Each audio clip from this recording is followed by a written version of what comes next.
기도하시겠습니다.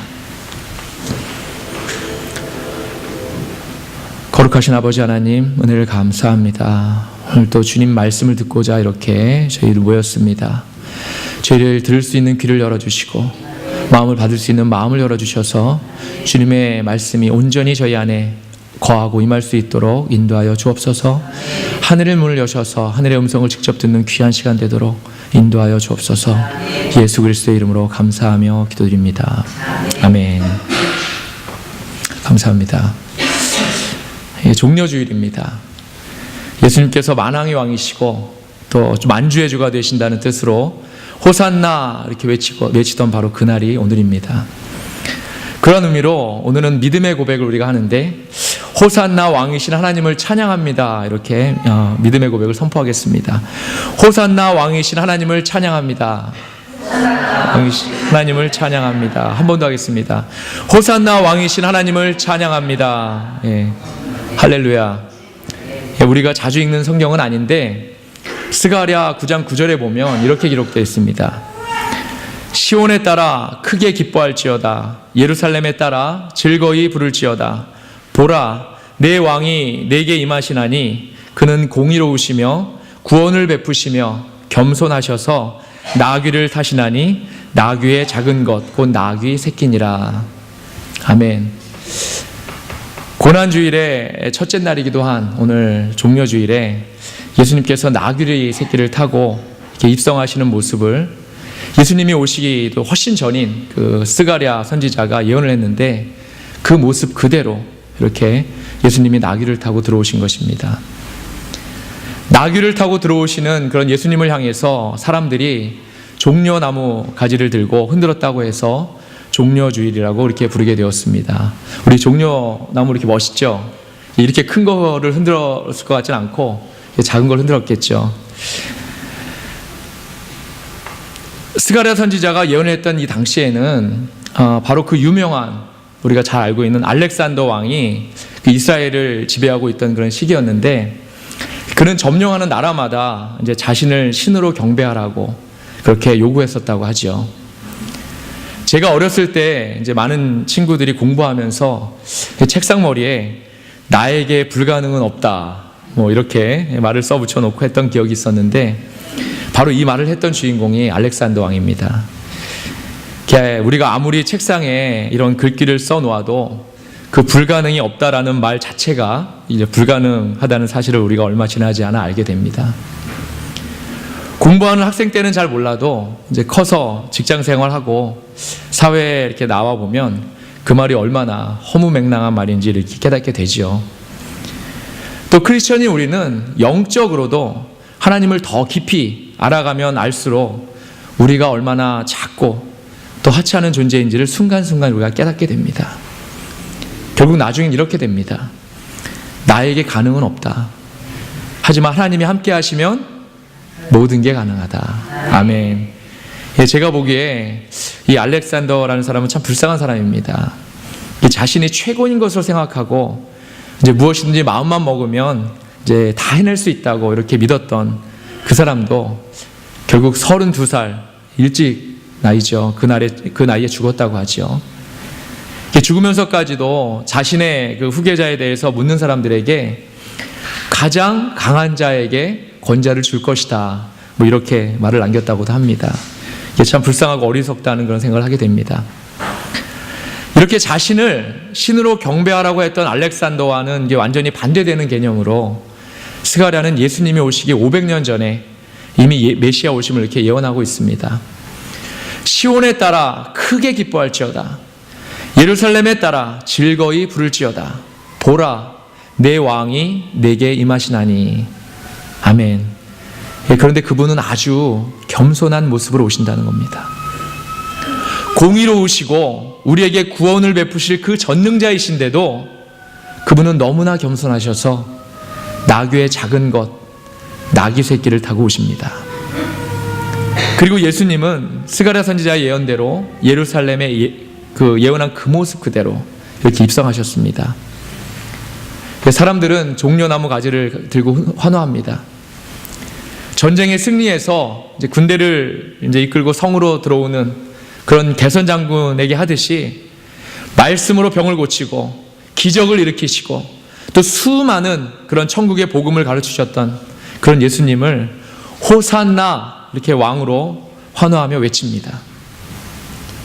마치 금방이라도 예수님을 앞세워서 로마의 속국과 압제에서 해방되고 싶은 그런 마음이었을지도 모르겠습니다. 어쩌면 자신들이 무엇을 하는지도 모른 채 군중들에 휩쓸려서 환호하고 있는 사람들도 있었을 것입니다. 그런데 예수님께서는 이 길이 사실은 이렇게 모든 사람이 호산나 외치는 영광의 길이 아니고 모든 사람이 당신을 핍박하고 돌을 던지는 그런 죽음의 길이라는 그런 사실을 잘 알고 계셨습니다. 예루살렘으로 들어온다는 의미가 자신이 십자가의 죽음의 길로 들어서는 그 길의 시작이라는 것, 그 사실을 분명히 알고 계셨다는 것입니다. 그런데도 주님은 의연히 하나님의 뜻을 이루기 위해서 새끼 나귀를 타고 이렇게 들어오고 계십니다. 그러면 여기서 궁금해지는 질문이 있습니다. 예수님은 이렇게 자신이 십자가에 죽게 되실 것을 알고 있었는데도 어떻게 예루살렘으로 들어오게 되셨을까요? 조금 바보 같은 질문으로 들릴지 모르겠지만 이 질문이 사실은 너무나 근본적인 질문이기도 하면서 우리가 내 자신에게 꼭 물어보아야 하는 질문입니다. 만약 내가 예수님이었다면 어땠을까? 나는 내가 처참히 엄청난 고통으로 죽게 될 것을 분명히 알고 있으면서도 그 자리에 과연 의연하게 들어올 수 있었을까? 우리가 많은 순간 잊고 있는 사실 중에 하나가 바로 예수님은 하나님이셨지만 동시에 이 땅에서는 우리와 똑같은 인간이셨다는 사실입니다. 똑같이 고통을 느끼시고 수치와 멸시를 느끼고 저와 여러분 같은 사람이셨다는 것입니다. 제가 하나만한 이 어리석은 질문을 이 자리에서 하는 이유는 바로 오늘 본문의 말씀 때문입니다. 예수님이 자신이 고통 중에 멸시와 수치를 당할 대로 당하시고 십자가에 처참하고 또 엄청난 고통을 당하실 것을 뻔히 알면서도 예루살렘을 향해서 들어오실 수 있었던 것, 바로 그것은 하나님의 뜻이었기 때문입니다. 예수님은 하나님의 뜻에 전적으로 순종하셨다는 것입니다. 존 비비어 목사님이라는 분이 계신데 이 목사님이 쓰신 순종이라는 책이 있습니다. 원 제목은 Undercover, The Promise of Protection Under His Authority인데 한국말로는 순종이라고 이렇게 번역되어 있습니다. 하루는 비비어 목사님이 기독교 라디오 프로그램에 이렇게 출연하게 되셨는데 그 프로그램의 사회자가 그 지역의 주지사의 흉을 보더라는 겁니다. 사람들 모두 이제 그 주지사가 너무 무능력하다고 생각해서 이렇게 그 말에 동의하는 사람들이 많았었습니다. 그런데 목사님은 그래도 국민이 뽑았고 또 우리 주를 대표하는 그런 분이기 때문에 우리는 크리스천으로서 그분을 위해서 기도하고 또 그 건의에 복종해야 합니다. 이렇게 말했다고 하죠. 그런데 그 사회자는 서로의 생각이 다를 수도 있다. 뭐 이렇게 그러면서 이렇게 말을 얼버무렸다고 그러면서 끝을 냈다고 합니다. 비비어 목사님은 이 사실을 보고 많이 놀랐다고 이렇게 말씀을 합니다. 그러면서 이 세상의 권위에도 우리가 분명히 복종해야 한다고 했습니다. 그 이유는 이 세상의 권위를 세워주신 분이 바로 하나님이시기 때문이라는 겁니다. 그리고 우리가 하나님의 말씀에 순종할 때 우리는 그분이 주시는 보호 아래 거할 수 있고 또 진정한 자유를 누릴 수 있다고 이렇게 말씀하고 있습니다. 사실 우리가 제일 좋아하지 않는 말 중에 하나가 바로 순종, 다른 말로 복종이라는 말일 겁니다. 우리 민족의 역사를 보더라도 이제 많은 침략과 그런 압제 안에 있었기 때문에 복종이라는 말은 우리에게 결코 좋은 뜻으로 이렇게 들리진 않습니다. 이스라엘도 우리와 처지와 비슷합니다. 그래서 권위에 복종하라, 누구에게 순종하라 이런 말을 들으면 괜히 그렇게 하고 싶지 않은 마음이 이 안에서 이렇게 막 올라오죠. 장로교단에 이제 김남준 목사님이라는 분이 계신데 책을 아주 많이 쓰셨습니다. 근데 이 목사님은 책 안에서 자신을 소개하실 때 자신을 그리스도의 노예라고 이렇게 자신을 표현합니다. 이 김남준 목사님의 이 표현이 별로 아름답게 들리지 않지요. 그리스도의 종, 그리스도의 일꾼, 이렇게 이런 표현도 있는데 사실 뜻을 살펴보면 다 같은 말이기도 하지만 노예라고 하니까 좀 이제 들리는 뉘앙스가 이제 더 속박되게 이렇게 들리고, 주인의 말이 아니면 자신의 힘으로는 아무것도 할 수 없다는 그런 강한 뉘앙스가 이렇게 풍겨오는 것이 사실입니다. 그래서 김남준 목사님의 설교나 그런 책을 별로 좋아하지 않는 사람도 있다는 그런 말을 제가 들었습니다. 그런데 비비오 목사님이나 김남준 목사님 이런 분들은 정말 하나님께 순종하고 또 복종하는 것이 무엇인지를 알고 계셨다는 겁니다. 그리고 순종하는 마음과 자세가 어디로부터 온 것인지도 알고 계셨습니다. 오늘 본문의 이사야 선지자도 이 사실을 깨달아 알고서 경험하고 있었습니다. 본문의 4절 5절 아까 제가 읽었는데 다시 한번 제가 봉독해 올리겠습니다. 주 여호와께서 학자들의 혀를 내게 주사 나로 곤고한 자를 말로 어떻게 도와줄 줄을 알게 하시고 아침마다 깨우치시되 나의 길을 깨우치사 학자들 같이 알아듣게 하시도다. 주 여호와께서 나의 귀를 여셨으므로 내가 거역하지도 아니하며 뒤로 물러가지도 아니하며. 아멘. 오늘 이 말씀이 얼마나 아름다운 말씀입니까? 나의 귀를 깨우치시되 아침마다 깨우치게 하셨다. 이러한 축복이 저와 여러분 안에 다 임하시기를 축원합니다. 이 깨우침을 통해 이사야는 전적으로 순종할 수 있었다는 겁니다. 이사야는 아침마다 깨우치는 그 순간이 얼마나 행복했겠습니까? 아침마다 새롭게 깨우치게 하시는 하나님의 그 경험하는 그런 크리스천이 과연 얼마나 될까요? 이런 고백이 얼마나 아름답습니까?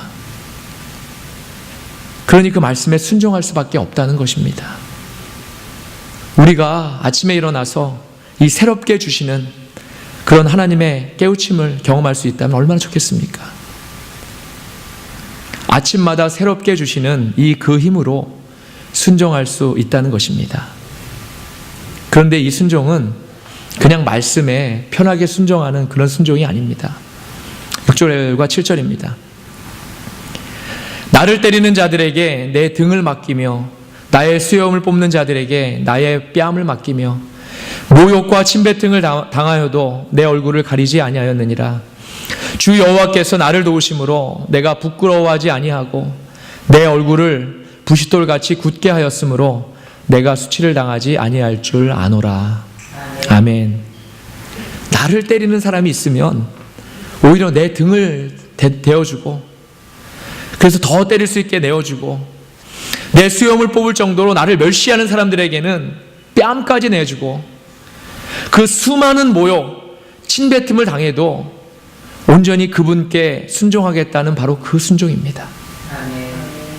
왜냐하면 그 안에 하나님의 도우심이 함께 있기 때문입니다. 그래서 수많은 모욕과 멸시에도 결단코 부끄러워하지 아니하고 그 수치를 느끼지 못할 것입니다. 이사야가 참 대단한 그런 믿음을 가진 선지자였다는 것을 우리가 이 말씀을 통해서도 알 수 있습니다. 그런데 이사야의 이러한 순종도 예수님의 순종에 비하면 아무것도 아닙니다. 부족합니다. 그러면 이제 예수님의 예루살렘 입성으로 다시 돌아갑니다. 당시에 예루살렘 성 안에는 약 한 2만 명 정도의 인구가 살았었다고 이렇게 전해집니다. 남자 어른 인구만 계산한 것이니 이제 실제로는 여자와 아이까지 합하면 실제로는 이보다 더 많은 인구가 살고 있었겠죠. 그런데 예수님이 예루살렘으로 입성하시는 이 기간은 이제 유월절 그런 기간이기 때문에 예루살렘에 20에서 한 30만 명 정도가 이렇게 모여들었다고 합니다. 그렇기 때문에 이들에게 있어서 예수님이 나귀를 타고 사람들의 환호 속에 들어오시는 광경은 아주 좋은 구경거리가 되었을 것이 분명합니다. 얼마나 많은 사람이 나귀 등을 타고 오시는 예수님을 향해서 호산나 이렇게를 외쳤는지 아무도 모릅니다. 하지만 상당히 많은 사람들이 왕의 오심을 찬양했을 것입니다. 사랑하는 여러분, 그런데 이렇게 예수님을 왕으로 찬양했던 사람들, 바로 이 사람들이 며칠 뒤에는 본디오 빌라도 앞에 법정에 서신 예수님을 향해서 십자가에 못 박으라고 그렇게 외치던 그 사람들이라는 것입니다. 예수님을 왕으로 찬양하면서 흔들었던 팜트리의 가지가 바로 불과 며칠 뒤에는 예수님을 정죄하는 돌덩어리로 바뀐다는 사실이 우리 인간이 얼마나 이기적이고 하나님 보시기에 악한 존재인지를 깨닫게 해줍니다. 지난 금요일에도 잠깐 말씀으로 나눴었지만 저는 개인적으로 이 사순절 기간을 참 좋아합니다. 이 기간을 통해서 다시 한번 나 자신을 돌아보고 하나님과의 관계를 다시 살펴보고 내 믿음에 대해서 다시 한번 점검하고 이렇게 하는 아주 소중한 시간이기 때문에 그렇습니다. 평소에는 특별히 시간을 내어서 저 자신에 대해서 따로 이렇게 점검하고 하지는 않거든요. 그래서 이 기간을 통해서 나 자신을 다시금 되돌아보는 겁니다. 우리는 잘 깨닫지 못하겠지만 이러한 자기 점검의 시간이 우리에게 얼마나 큰 축복의 시간인지 모릅니다.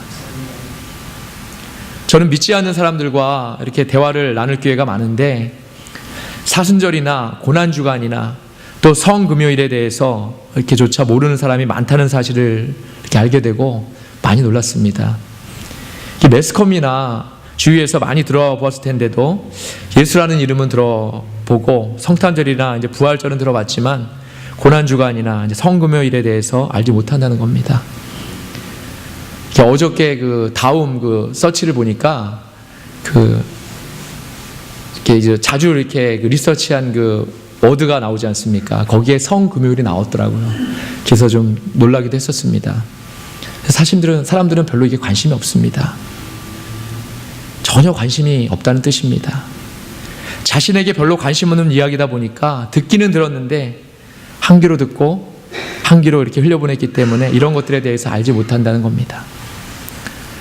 사실 예수님의 죽음이 그 사람들에게 무슨 관심이 있겠습니까? 그러한 면에서 이 사순절과 고난주간을 통해서 나 자신을 점검할 수 있다는 것이 얼마나 큰 축복인지를 모릅니다. 그런데 이 기간을 통해서 우리가 점검하고 또 결단해야 할 가장 중요한 것이 있습니다. 바로 예수님의 순종입니다.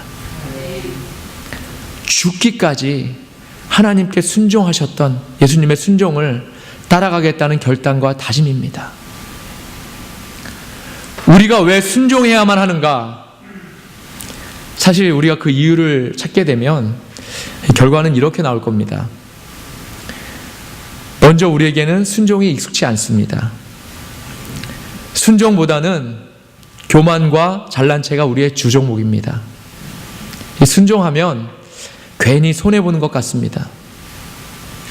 순종을 다른 말로 우리가 복종이라고 할 수 있을 텐데 복종하면 괜히 약해 보이고 보잘것없어 보일 것 같습니다. 작은 것에도 감사하지 못하고 불평과 불만이 습관이 되어 있는 우리에게 순종은 가당치도 않은 말입니다. 또 순종하면 과연 어디까지 순종해야 되는지 걱정이 됩니다. 다른 사람은 순종하지 않는데 나만 순종해야 되나 고민도 됩니다. 순종하면 패배자 같아 보입니다. 순종하는 삶은 재미없는 삶이 될 것 같습니다. 순종하는 모습이 다른 사람이 보기에 바보 같아 보일 것 같습니다. 순종한다고 해서 일이 잘 풀릴 것 같지도 않습니다. 이렇게 우리에게는 순종해야 할 이유보다 순종하지 말아야 할 이유가 훨씬 더 많습니다. 이런 것들이 우리가 말씀에 순종하는 것을 막아서고 있는 것들입니다. 사랑하는 여러분, 순종은요 생각이 많으면 못합니다. 이유를 대기 시작하면 절대 순종할 수 없습니다. 그냥 말씀에 전적으로 순종해야 합니다. 예수님이 하신 것처럼 말이죠. 고난을 생각하고 수치를 생각하고 멸시를 생각하고 고통을 생각한다면 절대로 순종할 수 없습니다. 예수님은 그냥 말씀에 순종하셨습니다. 말씀에 순종해서 예루살렘으로 들어오셨고, 말씀에 순종해서 십자가에 달리셨고, 말씀에 순종해서 부활하셨습니다. 하나님께서 저를 목회자로 부르시고 그분의 강단에 초청하셨을 때 제가 곧바로 이렇게 순종하지 못했던 이유는, 순종하지 않아도 될 이유가 순종해야 할 이유보다 100가지나 더 많았기 때문이었습니다. 우리가 순종의 이유를 찾으면 순종할 수 없습니다. 그것이 하나님의 말씀이기 때문에 전적으로 순종해야 합니다. 사람의 말은 믿을 게 못 됩니다. 아무리 가머니설, 또 우리가 사실과 같은 말도 그 안에 분명히 오류가 있습니다. 우리가 정보의 홍수 속에 살고 있지만 얼마나 가짜 뉴스가 많습니까? 진짜 뉴스라고 하는 것조차도 이게 정말 어디까지가 진짜이고 사실일까를 우리가 걱정해야 되지 않습니까? 제가 하는 설교도 완전하지 않고 예화나 정보에도 분명히 오류가 있을 수 있습니다. 하지만 하나님의 말씀에는 우리가 전적으로 순종해야 합니다. 하나님은 완전하시고 오류가 없으신 분이기 때문에 그렇습니다. 그런 하나님의 뜻에 예수님은 전적으로 순종하신 것입니다. 사랑하는 여러분, 예수님의 순종을 닮을 수 있기를 바랍니다. 오늘 본문에서 이사야 선지자는 그가 순종함으로 얻게 되었던 것을 이렇게 표현합니다. 8절 9절입니다. 나를 의롭다 하시는 이가 가까이 계시니 나와 다툴 자가 누구냐? 나와 함께 설지어다. 나의 대적이 누구냐? 내게 가까이 나아올지어다. 보라, 주 여호와께서 나를 도우시리니 나를 정죄할 자 누구냐? 보라, 그들은 다 옷과 같이 헤어지며 좀이 그들을 먹으리라. 아멘. 우리의 순종은 우리가 그분의 보호 아래에 거하게 된다는 것입니다. 존 비비어 목사님도 순종이 믿음을 자라게 한다고 했습니다. 순종이 우리의 믿음을 자라게 합니다. 그분의 말은 이렇습니다. 큰 믿음을 원하거든 끝까지 하나님의 권위와 하나님이 위임하신 권위를 포함하는 하나님의 권위에 순종하라. 믿음은 순종에 정비례 한다. 낮은 마음을 지키는 것은 곧 순종의 상을 받을 자리를 지키는 것이다. 교만은 모든 순종을 망칠 수 있다. 하늘을 바라보는 소명의 최대적은 교만이다. 하나님을 사랑하는 마음이 참 겸손을 낳는다. 교만은 자기 목표에 득이 되지 않는 순종을 경시하지만 사랑은 자기가 섬기는 분의 영광을 구한다. 우리는 사랑하기에 순종한다. 우리는 하나님이 높임받기를 바라기에 순종한다. 우리는 그분이 영광 받으시는 것을 보기 원한다. 아멘. 십자가에서 죽기까지 순종하신 그런 예수님이 가셨던 고난주간을 우리가 기억하면서 우리도 하나님께 전적으로 순종하겠다는 그런 다짐을 통해서 하나님께서 베푸시는 진정한 보호와 자유 안에 거하시기를 바랍니다. 이번 주 한 주가 이제 고난주간인데 이 한 주 남은 고난주간을 통해서 또 하나의 그저 그런 사순절 기간이 아닌 내 자신을 진정으로 되돌아보고 아침마다 새롭게 주시는 그 은혜를 깨닫고 믿음을 결단하는 그런 특별한 사순절 기간과 고난주간으로 마무리하시기를 바랍니다. 그러한 저와 여러분 가정 모두가 되시기를 주님의 이름으로 간절히 축원합니다. 아멘. 기도하시겠습니다.